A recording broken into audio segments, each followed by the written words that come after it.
16 December বিজয় দিবস উপলক্ষে 12 নম্বর word সরেপাড়ার পক্ষ থেকে সারা বাংলাদেশের পক্ষ থেকে শুভেচ্ছা সালাম। মুক্তিযুদ্ধের বিনিময়ে বাংলাদেশ স্বাধীন হয়েছে, 30 লক্ষ শহীদের বিনিময়। এই দেশের আজকে 16 ডিসেম্বর স্বাস্থ্যসেবা রেশন কার্ড তারেক জিয়ার পক্ষ থেকে ঘোষণা দিয়েছে, এটা বাস্তবায়ন করবে। আর একটা হলো যে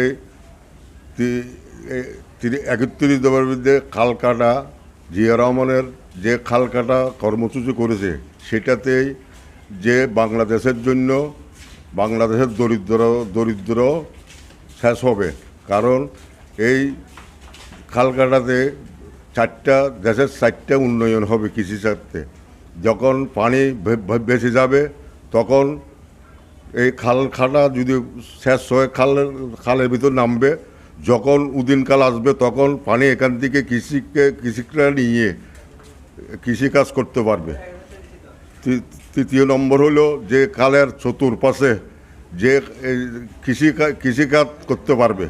চতুর্থ দফা হলো খালেতে মৎস্য চাষ করে দেশের উন্নয়ন এবং বিদেশে রপ্তানি করতে পারবে। বাংলাদেশ জাতীয়তাবাদী দলের পক্ষ থেকে, জিয়া রহমানের পক্ষ থেকে, খালেদা জিয়ার পক্ষ থেকে, তারেক রহমানের পক্ষ থেকে বিজয় দিবসের শুভেচ্ছা।